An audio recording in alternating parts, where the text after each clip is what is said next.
Good afternoon, Action Jan. Good afternoon, attorney. Welcome back diri sa Bacolod Comelec Bacolod, attorney.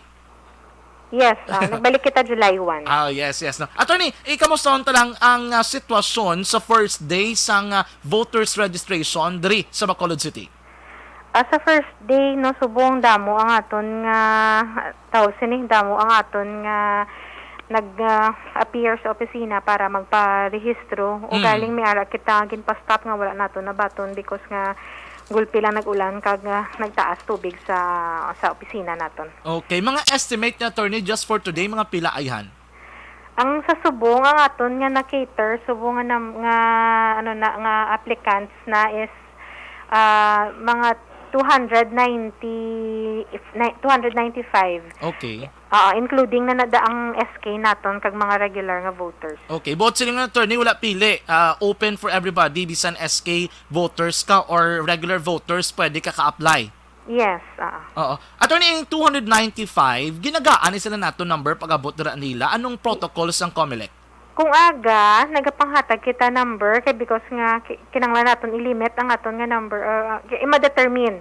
Kinanglan naton ma-determine ang number of applicants lang nga pwede naton ma-process ang application, malabutan nga ma-process ang ilang application form. So based man na sa aton nga mga reviews nga registration, kung pila lang ang aton gid maximum nga ma-rehistro sa kada adlaw. So that kagaina naghatag kita mga 300 ka na numbers naton, no?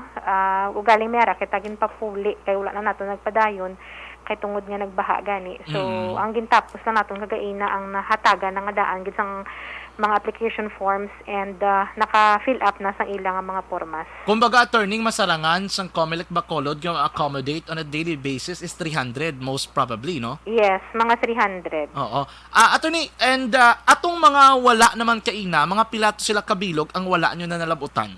May ara kita 40 ka mga applicants gid nga wala na nga pabalikon buwas kag may ara man mga 9 ka mga nakatapos na ugaling wala lang na biometric. Okay. And then they will be prioritized tomorrow. Yes, unahon sila buwas. So meaning di na nila kinanglan attorney magkuha number, anong ilang proseso sinaya? Hindi na sila kay tungod nga ang ilang nga number kag ang papel, ang ilang nga mga requirements, mga photocopies ang ID kag ilang application form ari na diri sa aton kay aton nga ginkuha sa ila kagaina para amo na nang pinaka-proof ngayon na sila nga mga tao nagkadto subong kag ginapabalik naton buwas. And attorney, wala din may mga special lane kita nga gina-provide?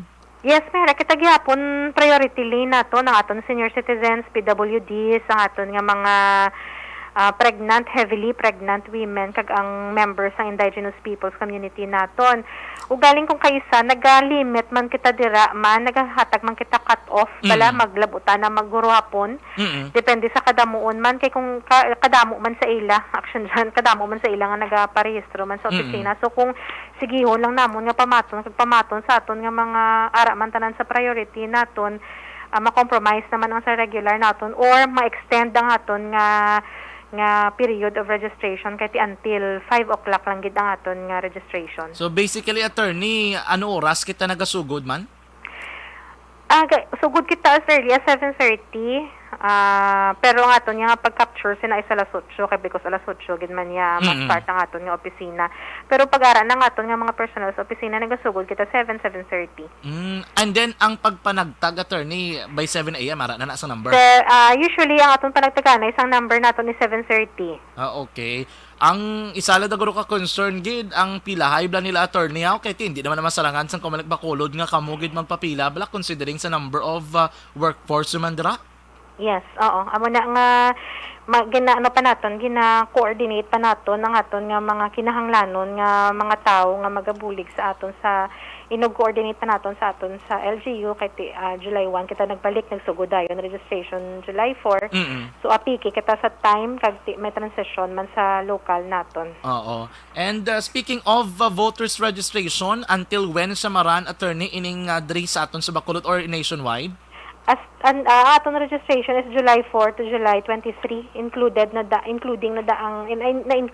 ang Saturdays and holidays. Okay, so meaning Monday to Saturday, except lang Sunday, kiti rest day na isang Comelec. Yes, mapahuway man kami. Oo, mapaway man ang Comelec. 8 a.m. to 5 p.m. on Monday to Saturday. But it doesn't mean nga kung maghambal kita nga 5 p.m. 5 p.m. man kami mauntat Oo. sang pamaton. Oo, kay di ba may process pa sila, sila pa sila purmas, i-check pang ilang nga purmas, tagaan pa sila presinto, mabiometrics pa sila.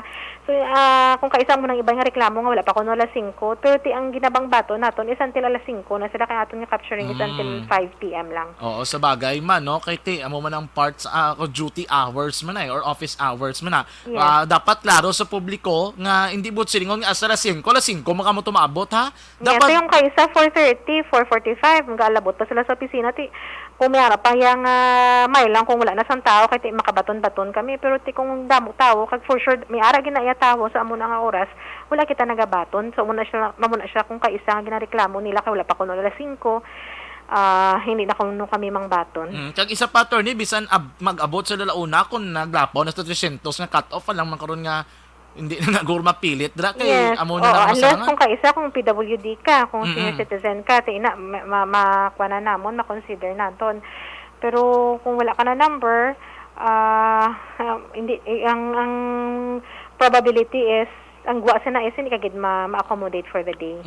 And kay amo din sa attorney nga katabo sa mga 300 dito sa area kay ina nag-ulan pa. Do you see in the future, attorney, basi may venue kamo nga mas bigger like ginauban nyo before, may ara kamo sa mga malls, eskwelahan, kay giban pa?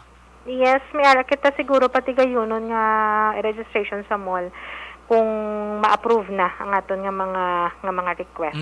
Buot silingon on the process sa man kili attorney. Yes. So if that happens, most probably madako man ang number of ma-accommodate naton siguro, no? Depende na siya kung sa venue naton. Kung kag depende sa gina-allow sa aton nga time para mag-start sa aton nga registration sa mga venue naton.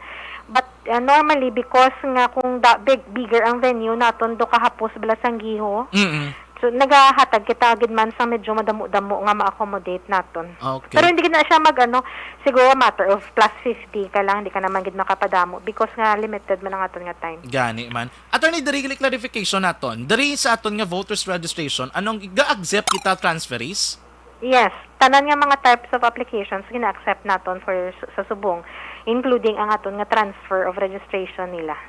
Attorney, anong aton nga requirements para maibalong publiko, anong kinanglanon nila nga dalon for both SK and regular voters? Basic nga requirement naton is valid ID, nakabutang ang address sa Bacolod City kung diin sila nag-star. Photocopies ang ina nga valid ID nila. For 15 to 19 years old, wala labot sang valid ID, naga-requirement kita sang original kag photocopy sang ilang birth certificate or baptismal certificate nila para lang ma-prove ang ilang date of birth. Okay. Other than that, pag-abot dito application na lang. Yes, application. Anyway, pwede man na sila gagyan ni Action Dyan maka-download sa application form sa online bala, sa Comelec na website. Pwede gid nila ma-download kag ma-fill up nila back-to-back, long-size bond paper, 3 ka copies.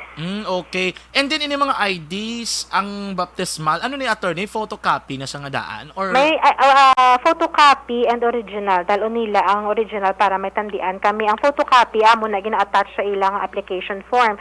Isa ina sa mga nagapa-delay sa first hour, bala sa aton nga registration, kay tungod nga nagapila sila, wala sila sa mga photocopy sa ilang mga ID o kung wala sang ID. So, muna sa kung kaisa, damo pa na nga istoryahanay nga matabo antes makasugod kita mandason sa aton nga registration kung makatayo yun. Amo na ginahaayo man sa nagaparehistro or nagatuyo ang maparehistro, ay pa-photocopy na nga daan nila ilang nga mga ID. Attorney, pila kaning edad nga qualified ka mag-apply nga makaboto for SK? 15 on December 5 naton nga election. So aton nga aplikante should be 15 years old. Okay, December 5 before on or before? Yes, on or before. December 5, 15 years old ka dapat and above, no? And attorney, subong ang anong imong nga mensahe luoy kay palabot sa publiko while still naga-ongoing pa kay base iban magkinaran-karan kag sa last day maglusot dira sa Comelec, attorney. So nagaayo kami sa nagaparehistro. Importante lang kita nga nga registration is until July 23.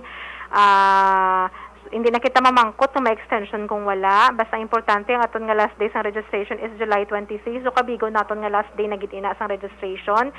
And dala na nga daan sa mga requirements, valid ID, photocopy, birth certificate or baptismal certificate, photocopy man para sa aton nga 15 to 19 years old.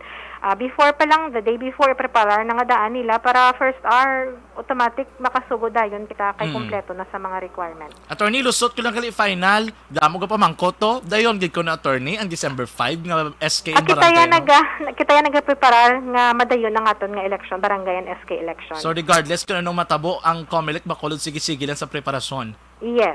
Oo. Kung nakamu si na attorney, yung mga when as ayan ang ila filing kung madayon gid man.